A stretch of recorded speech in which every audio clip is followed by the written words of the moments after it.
Poor villagers. The master possesses them. It mustn't hurt them. Hurt guards, though. They seek out an object of great power.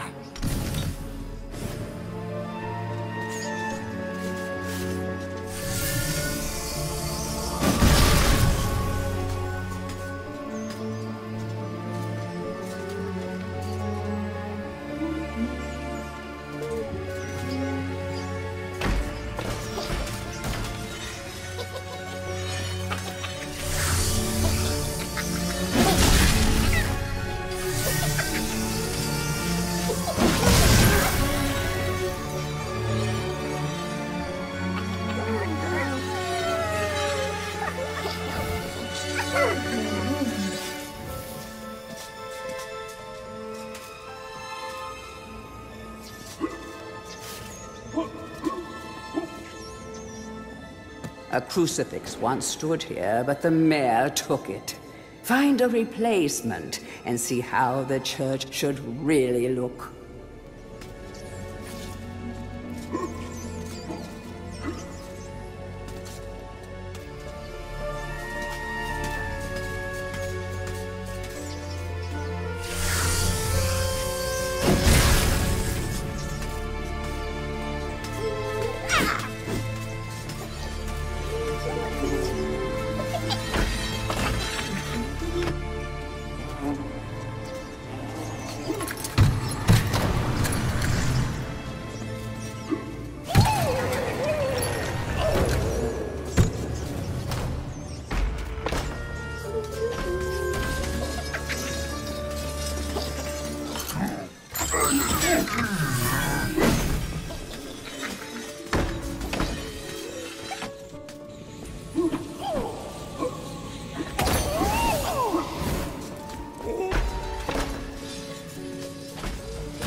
The rune key is held aloft by the flow of water from the fountain. You may have to wait for the next drought.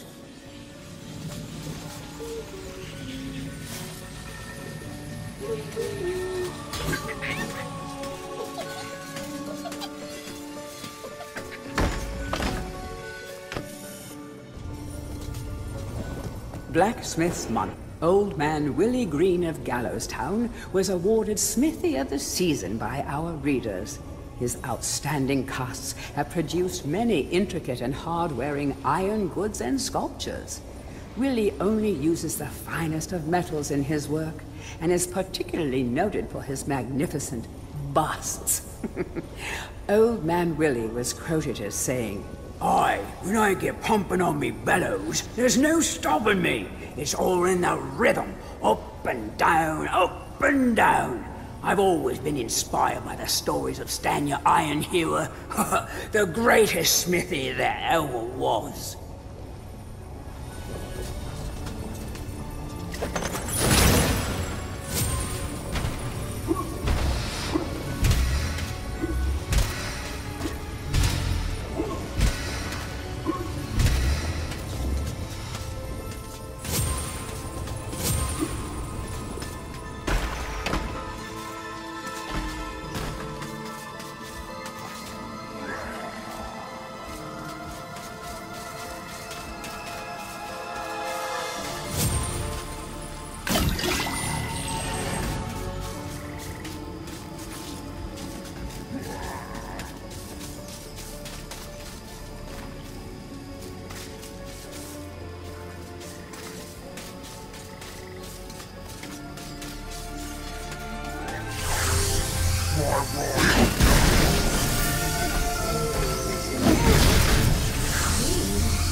bust of Mr. Shanks, landlord of the Troll's Head. To clean the statue, lower the pedestal.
Hurry, comrades, tear this place apart.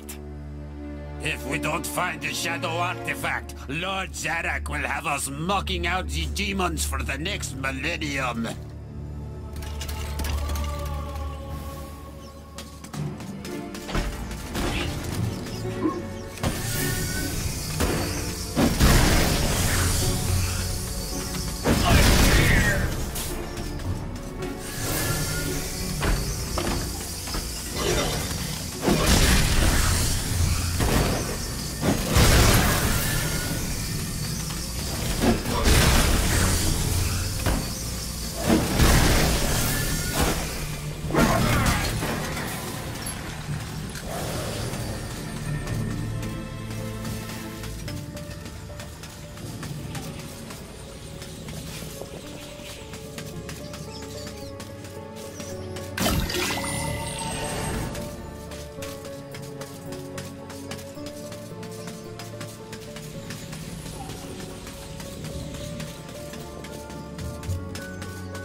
The rune key is held.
History of Gallowmere, Volume 1.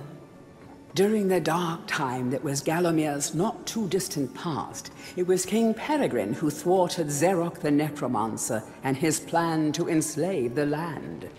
Xeroc, once the king's mage, had fallen out of favor with the ruler for conducting outlandish experiments on the bodies of the dead.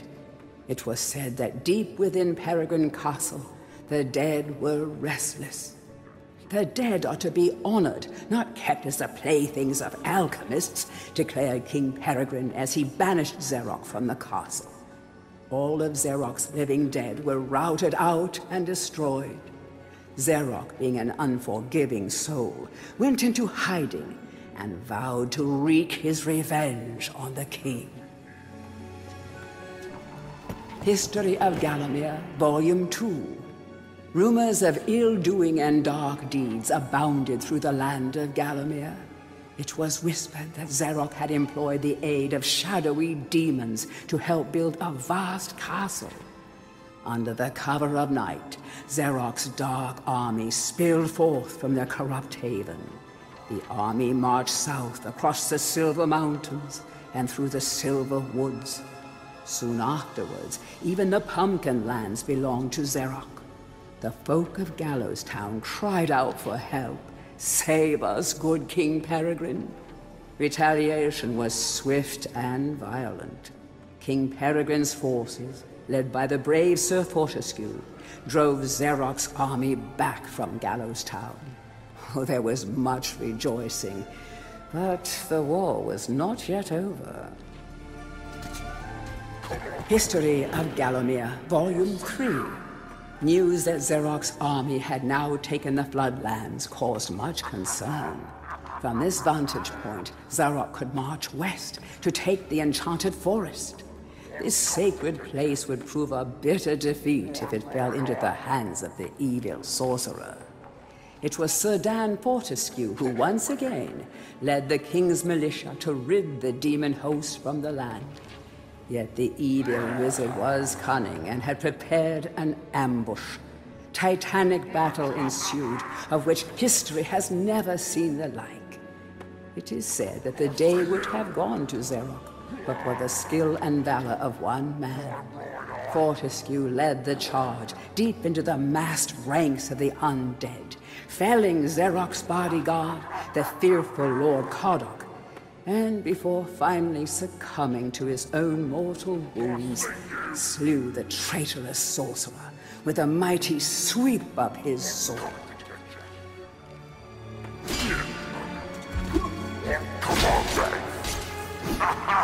History of Gallowmere, Volume 4. The forces of evil were destroyed, but at a terrible price. None but a handful of the king's militia returned from that field. Gallowmere lost a whole generation of young men that day, including Canny Tim, the legendary crossbowman, and Fortescue's second-in-command, who fell in the first volley of arrows. Xeroc's body was never found, though if it lies unmourned in an unmarked grave, then no one in Gallowmere would shed a tear. The shadow demons that had fallen under Xeroc's banner were unnatural creatures that did not belong in the world of mortal men. The king declared that they be banished, entombed under the pure earth of the enchanted earth. Imprisoned within an impregnable box of the king's design, the demons were buried deep underground. Their tomb was sealed with a magical device that has since come to be known as the Shadow Artifact. Tourist's Guide to Gallowmere, Part 1. The land of Gallowmere is a wondrous land of breathtaking sights and adventure. If it's beauty you are looking for, be sure to check out the sights of the Enchanted Forest. Scale the heights and see the nests of giant dragon birds. Seek out weird and wonderful plant life. Go ooh and ah at the sight of baby dragon toads splashing about in the crystal clear ponds. Why not take a walk through the Pumpkin Valley? Pumpkin is Gallowmere's favorite dish, and about now the valley is just bulging under the weight of young podlings awaiting harvest. Tourist's Guide to Gallowmere, Part 2. If it's mystery you're looking for, then the seasoned adventurer should travel to the ruins of King Peregrine's castle. Yes, this is the fortress from which the fabled King Peregrine once hailed. It is said that the king's crown was lost in the dungeons below the castle, and that the ghost of the regent himself now haunts these cold stone passageways. Spooky. Why not take the swamps and seek out the mythical town of Mellowmead? This place was once said to be a place of fantastical arcane alchemy, but an age has passed since it was consumed by the murky swamps. Perhaps great treasure awaits any adventurer that can locate its watery resting place.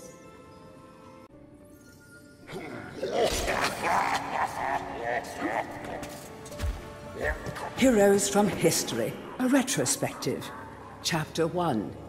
In addition to being the strongest man who ever lived, Stanyer Ironhewer was unsurpassed in his skill as a blacksmith.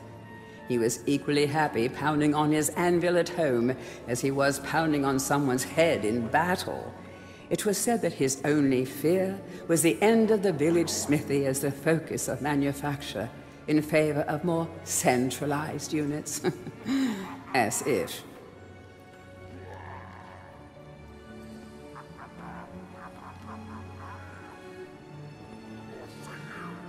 Chapter 2. Born a humble peasant to one of the nomadic tribes from the Eastlands, Bloodmanoth Skullcleaver gathered an army of horsemen and swept over half the civilized world. When he finally died, attempting a single-handed attack on a garrison in the north while armed only with a spike on his helmet, he was the richest and most powerful peasant of his day.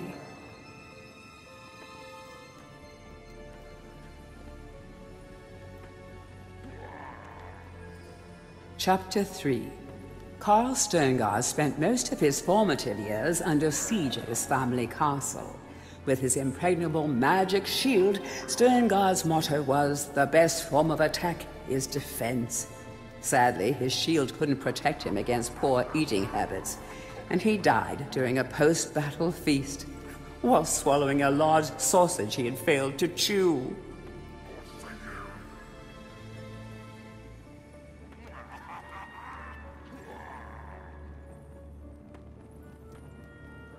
Chapter 4. Truly the hero's hero.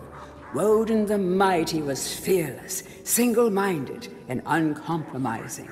Unbeaten in combat, he inspired raw fear in friends and enemies alike, not to mention in close family members and pets. Chapter 5. Trained from birth in all forms of combat, Imanzi Shongama was the warrior queen of a tribe of Amazons. The bold and the beautiful Shongama banished all males from her territory, except the handful she kept on to mow the lawns of her people. Chapter 6. A full-time mother and homemaker, Megwin Stormbinder had to defend her settlement from barbarian raiders while the menfolk were away on a hunting trip. She fought off repeated attacks, armed only with a pitchfork and a rolling pin, and with one arm holding her baby. Legend has it that the gods, impressed by her indomitable courage, intervened and added thunderbolts to her arsenal. She won the battle with a couple of bolts to spare on her husband when he finally returned.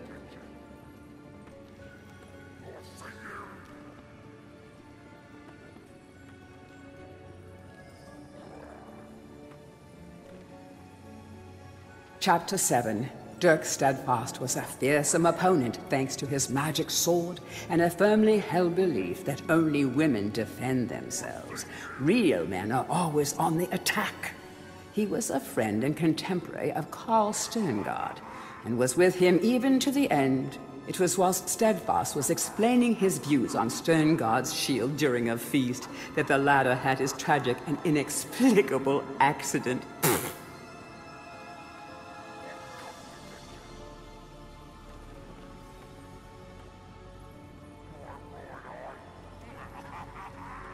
Chapter 8. Descended from the finest centaur Bloodstock, Ravenhooves the Archer was the last prince of his people.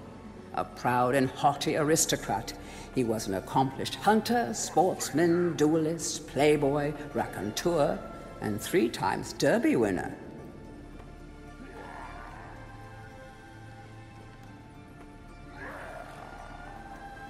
Chapter 9. Captain of the militia in the time of King Peregrine, Sir Daniel Fortescue found fame when he killed the renegade wizard Zerok. A career soldier raised in the royal household, he was adored by the men under his command, and renowned for his loyalty to Galamir. It was said that Fortescue was always destined for greatness. With his square jaw, steely gaze, and thick shock of hair as black as raven's wings, oh, he looked every inch the hero.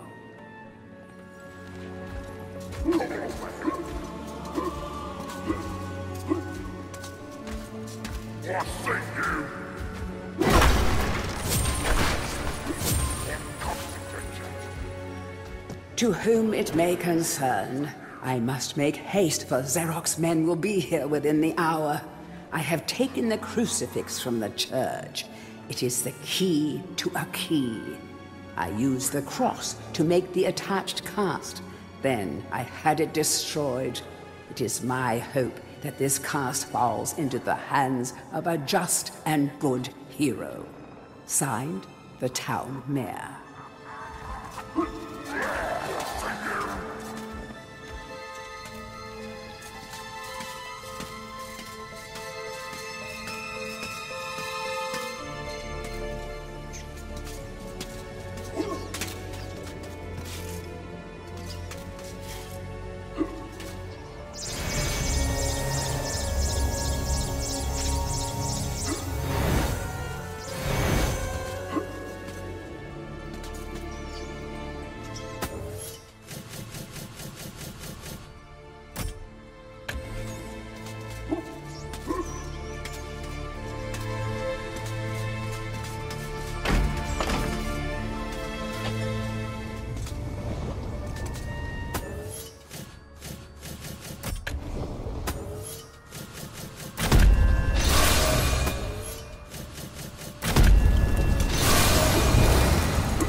Dear Sir or Madam, on my travels across Gallowmere, I have come across many mysterious and enchanting finds.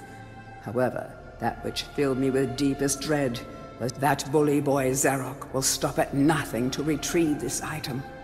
I fear that he already knows that it is I who possess it. Yours fearfully, the town mayor.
Capture that greedy profiteer, the town mayor.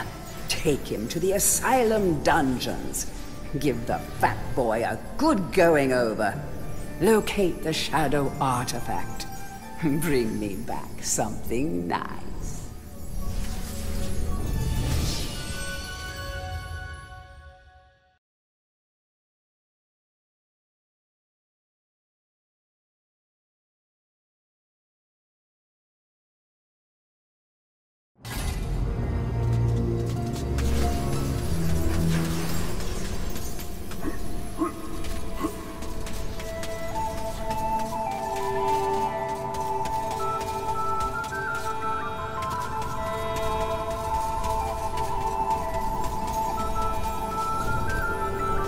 Look at you running around in your bones, Fortescue.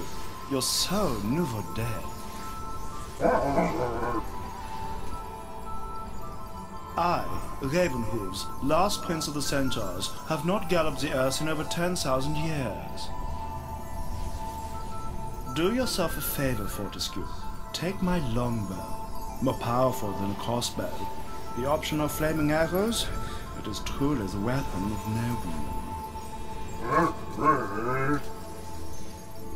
Congratulations! You don't quite have my breeding, Mr. Johnny-come-lately, but there's hope for you yet.